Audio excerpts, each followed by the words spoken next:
चारित्रिक विकास नहीं होता, नैतिक विकास नहीं होता, मानसिक विकास नहीं होता, तो फिर बाकी विकास कौन करेगा? उसके लिए भी सरकार में आयाम है। नैतिक विकास, चारित्रिक विकास, आध्यात्मिक विकास, मानसिक विकास के लिए सरकार के पास 3 मंत्रालय हैं। एक का नाम है शिक्षा मंत्रालय, दूसरे का नाम है संस्कृति मंत्रालय और तीसरे का नाम है कानून मंत्रालय। भारत और जापान, भारत और सिंगापुर, भारत और अमेरिका, भारत और न्यूजीलैंड में अंतर यह है कि वहां का शिक्षा मंत्रालय, वहां का कानून मंत्रालय और वहां का संस्कृति मंत्रालय भी बहुत अच्छा काम कर रहा है। हमारे यहां भौतिक विकास करने वाले मंत्रालय तो खूब काम कर रहे हैं, दुर्भाग्यवश मानसिक विकास, आध्यात्मिक विकास, चारित्रिक विकास, नैतिक विकास, उन पे उतना फोकस करने वाले जो 3 मंत्रालय हैं, उन्होंने सही काम करने की बजाय उल्टा काम किया।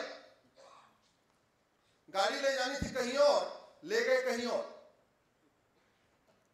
उदाहरण के लिए सबसे पहले भी वंदे मातरम हुई। वंदे मातरम के ऊपर मेरी पीआईएल है। पूरा का पूरा आजादी का मूवमेंट, फ्रीडम मूवमेंट किस पे हुआ? वंदे मातरम, भारत माता की जय। जब गोली मारते थे, जब वो लाठी चलाते थे, हमारे देश के स्वतंत्रता संग्राम क्या बोलते थे? वंदे मातरम, भारत माता की जय। पहला झंडा डिजाइन हुआ, भगवा रंग का था, उस पे ओम लिखा हुआ था, जो भारत का राष्ट्रीय झंडा डिजाइन हुआ। कुछ लोगों को भगवा से दिक्कत थी, ओम से दिक्कत थी। भीखाजी कामा ने दूसरा झंडा डिजाइन किया, वो भगवा रंग का था, उस पे वंदे मातरम लिखा हुआ था। वंदे मातरम के नाम से अखबार निकल रहा था लाहौर में, वंदे मातरम के नाम से पत्रिकाएं निकल रही थी, वंदे मातरम के नाम से नाटक खेले जा रहे थे, वंदे मातरम के नाम से राम प्रसाद बिस्मिल ने गजल लिखा। सब कुछ क्या हो रहा था? वंदे मातरम, भारत माता की जय। लोगों के पगड़ियों पे वंदे मातरम लिखा हुआ था, लोगों के गमछों पे वंदे मातरम लिखा हुआ था, सारी सभाओं में वंदे मातरम हो रहा था। कांग्रेस का जो राष्ट्रीय अधिवेशन होता था उसमें वंदे मातरम गाया जाता था। और वंदे मातरम आया कैसे? अंग्रेजों ने एक नेशनल एंथम यहां इंपोज करने की कोशिश किया। वो एंथम था God save queen. God save queen का विरोध करने के लिए 24 घंटे के अंदर बंकिम चंद्र चटर्जी ने वंदे मातरम लिख दिया और फिर वंदे मातरम पॉपुलर हो गए। वंदे मातरम तो पहले से बोल रहे थे, ये वंदे मातरम जिसको हमने आज गाया ये भी पॉपुलर हो गया। जनगण मन कहीं पिक्चर में नहीं है। कांग्रेस के शुरू के 5 राष्ट्रीय अधिवेशन वंदे मातरम गा के हुए। जो कांग्रेस का 5वां, हर साल में एक होता था, जो 5वां अधिवेशन हुआ उसमें जनगण मन के रचयिता गुरु रविंद्रनाथ टैगोर ने खुद ही वंदे मातरम गाया। लेकिन बाद में जनगण मन लिखा गया। किन परिस्थितियों में लिखा गया, क्यों लिखा गया, क्या उस पर कहना है, मैं उस पर नहीं जाता। तो जब संविधान बनने लगा तो 26 नवंबर 1949 को पूरा संविधान तैयार हो गया। आजकल हम लोग संविधान दिवस मनाते हैं, 26 नवंबर को मनाते हैं। पूरा संविधान तैयार हो गया। लेकिन एक बात पे मामला गड़बड़, एक बात पे आपस में सहमति नहीं हो रही थी कि भारत का नेशनल एंथम क्या होगा, राष्ट्रगान क्या होगा। मेजॉरिटी कह रही थी कि चूंकि वंदे मातरम से ही पूरा का पूरा आजादी का आंदोलन चला है तो क्या होना चाहिए? वंदे मातरम। कुछ लोग जिनको वंदे मातरम के शब्दों से दिक्कत थी, सो कॉल्ड सेकुलर्स, वो विरोध कर रहे थे। लेकिन इतने डोमिनेटिंग थे कि जैसे न चाहते हुए प्रधानमंत्री बन गए, वैसे न चाहते हुए उन्होंने जनगण मन को नेशनल एंथम डिक्लेयर करने की कोशिश की। वोटिंग की नौबत आई।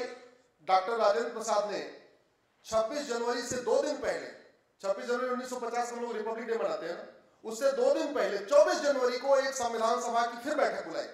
संविधान बन चुका, संविधान लागू हो चुका, सब कुछ हो गया, मोटी मोटी सहमति हो गई कि वंदे मातरम भारत का राष्ट्रगान है। लेकिन फिर 24 जनवरी को फिर एक बैठक बुलाई गई। उसमें एक प्रस्ताव पास हुआ कि वंदे मातरम और जनगण मन दोनों भारत के नेशनल एंथम है। तो अगर संविधान सभा के प्रस्ताव के हिसाब से देखिए तो भारत के एक नहीं 2 राष्ट्रगान है। हम लोग, कुछ लोग सोचते हैं कि जनगण मन राष्ट्रगान है, वंदे मातरम राष्ट्रगीत है। ऐसा कुछ नहीं है, कागजों में ऐसा कुछ नहीं है, किसी कानून में ऐसा कुछ नहीं है। अच्छा चलो ठीक है, वो भी प्रस्ताव पास हो गया कि ठीक है दोनों नेशनल एंथम है, तो चलने देते। 1971 में इंदिरा गांधी ने कानून बनाया, उसका नाम है नेशनल ऑनर एक्ट। उस कानून में उन्होंने जब नेशनल एंथम डिक्लेयर करने की बात आई तो जनगण मन का तो लिख दिया नेशनल एंथम, वंदे मातरम उसमें नहीं डाला। जनगण मन का पूरा प्रोटोकॉल बन गया, कितने सेकंड में गाया जाएगा तय हो गया, म्यूजिक क्या होगी ये भी तय हो गया, गाते समय अगर कोई खड़ा नहीं हुआ तो उसको सजा होगी 3 साल की, ये भी उस कानून में लिखा हुआ है। सब कुछ हो गया जनगण मन का। लेकिन वंदे मातरम को उसमें छोड़ दिया। नतीजा ये हुआ, कोई 3 मिनट में वंदे मातरम गा रहा है, कोई 1 मिनट में वंदे मातरम गा रहा है, कोई 1.5 मिनट में वंदे मातरम गा रहा है, कोई किसी म्यूजिक पे वंदे मातरम गा रहा है, कोई किसी म्यूजिक पे वंदे मातरम गा रहा है। फिल्मों में अलग गाया जा रहा है, सीरियल में अलग गाया जा रहा है, पॉलिटिकल पार्टी की रैलियों में अलग गाया जा रहा है, स्टेज पे अलग गाया जा रहा है। इसलिए मैंने PIL फाइल किया हुआ है, मामला कोर्ट में चल रहा है। हमने तो इतना कहा है कि 1971 वाले जो कानून है इसको बदल के कम से कम वंदे मातरम का एक प्रोटोकॉल तो बन जाए, म्यूजिक तो तय हो जाए। कोई अपमान करे, कोई इंसल्ट करे, कोई न खड़ा हो, तो जो प्रावधान जनगण मन के लिए है वो प्रावधान कम से कम वंदे मातरम के लिए तो होना चाहिए। होना चाहिए कि नहीं होना चाहिए? अपने PIL के माध्यम से मैं यही काम करता हूं। जितने संसद में महापाप हुए हैं, जितने संसद में भारत के खिलाफ धोखा हुआ है, जितने संसद में देश के साथ गद्दारी की गई है, संविधान की शपथ लेके वेतन भत्ता गाड़ी बंगला लेने वाले सांसदों ने जो देश के साथ गद्दारी किया है, मैं उसी गद्दारी के खिलाफ लड़ रहा हूं।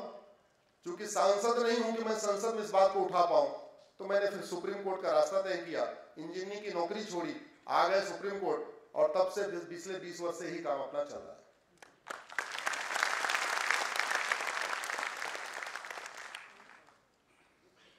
बाबा साहब की आज जयंती है, मैं तो देख रहा हूं पूरा नासिक पटा हुआ है, चारों तरफ बैनर, पोस्टर, होर्डिंग,